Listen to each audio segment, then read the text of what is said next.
Deputy Speaker, on the 20th of September 2001, former President of United States of America, George Bush, declared what became known as the War on Terror on Iraq and Afghanistan, stating that, I quote, "It will not end until every terrorist group of global reach has been found, stopped, and defeated."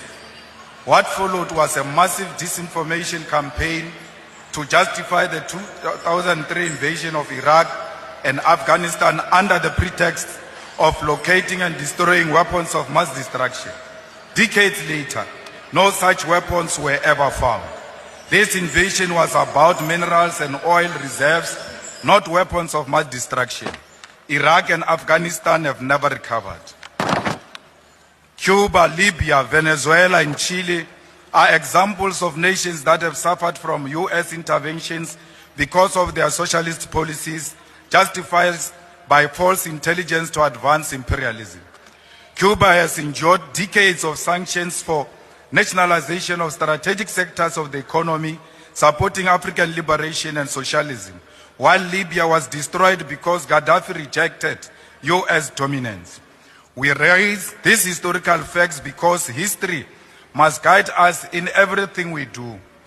When Donald Trump declares that, I open quote, "bad things are happening in South Africa," without evidence, we must not assume that the USA is misinformed. Instead, we must question the real intention behind such statement. After Trump's remarks, the US froze foreign aid globally under the pretext of assessing alignment with the policy outlook. For South Africa, this meant PEPFAR funding of HIV/AIDS response was under threat. On 26 February 2025, the freeze became permanent, terminating funding indefinitely. The US aggression towards South Africa is nothing more than Israel's revenge for our moral stance in support of Palestine. Meanwhile, some of us have been labeled international criminals, a designation used before the West assassinates those who opposed its agenda. Before invading the nations, the US always fabricates human rights violations to justify intervention. Today, same tactics are being used against South Africa. The growing calls by right-wing groups for foreign funding to establish independent states and to be armed by foreign interests must be recognized as part of a broader plan. This is the early stage of economic isolation, leading ultimately to military intervention. Next, AGOA will be terminated, escalating tensions between USA and South Africa. Our government must dismiss opportunistic African and racist groups exploiting US imperialism to fund their racist fantasies of an independent state. That will never happen. We will expropriate land without compensation, whether they like it or not. If they object, they can seek refuge in America. Deputy Speaker, Trump and the USA are not demonstrating strength. The USA is merely displaying an advanced stage of capitalism, which is imperialism. Trump engages in transactional and manipulative relationships with the world like it is his backyard. The hostility towards South Africa does not come from fraudulent boers spreading disinformation, but from America's imperialist agenda.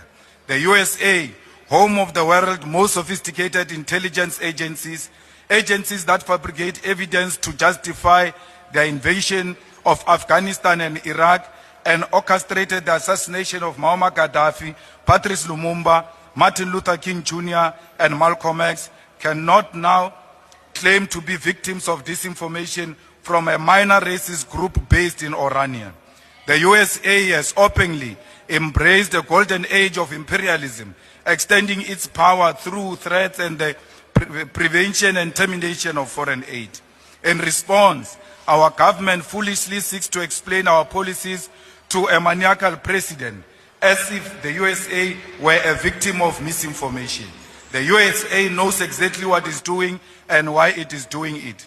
At a Goldman Sachs event of the 27th of February 2025, South Africa President Mr. Cyril Ramaphosa stated, I quote, "Trump got the wrong end of the stick of the country's land policies. I completely reject this notion. The USA, home of Elon Musk's platform, X platform, Jeff Bezos, Amazon, Facebook, Google, Tesla, Starlink, and Silicon Valley, the global hub of data collection, cannot claim to be misinformed. They are the greatest perpetrators of disinformation. The USA is the greatest perpetrator of disinformation. It is now using its own falsehood as justification to attack South Africa. This government refused to acknowledge the real issues. We are being punished for supporting Palestine against apartheid Israel, nothing else. The USA does not believe there is a white genocide or land grabs in South Africa. These lies are useful tools to justify economic aggression and seek to weaken our moral authority to condemn Israel's genocide. Foreign aid has always been a tool for Western imperialism and control. It must end with South Africa. We must expand our trade and strengthen relationship with China, India, Russia, Brazil, and Singapore while emphasizing African unity. The USA is on a full mission to extort the world into submission, and as a result will become increasingly isolated. Our sovereignty, security, and economic prosperity on rejecting the American Golden Age, a project of imperialism. The world must move forward without the USA if true progress is to be achieved. We are not the puppets of the USA. We will never be bullied by Donald Trump and his friends. South Africa remains an independent state, which is not handled by the USA. The majority of South Africans love their whites. They worship them everywhere they go. Why will they kill them? They always seek white validation and affirmation of whiteness. It is a black talent. It is a black talent. It is not a black talent until white people say so. If it is a black skill or innovation, it is not until white say so. If it is black quality product, it will have to pass many hands before they endorse this product. Any political party without white endorsement will never receive any electoral support and financial support until white establishment says so. Like the Cuban people will never give up on our freedom against American imperialism. We must unashamedly continue to stand with Palestine and Russia.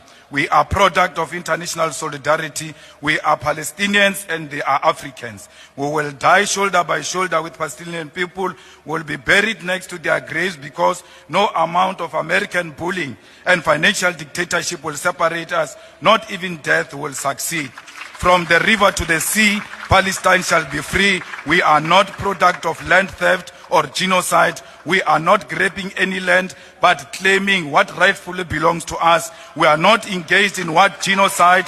Instead, we are coexisting with our white murderers. Whatever it takes, this land shall be expropriated and will be returned to its rightful owners. Victory is certain. Hasta la victoria siempre.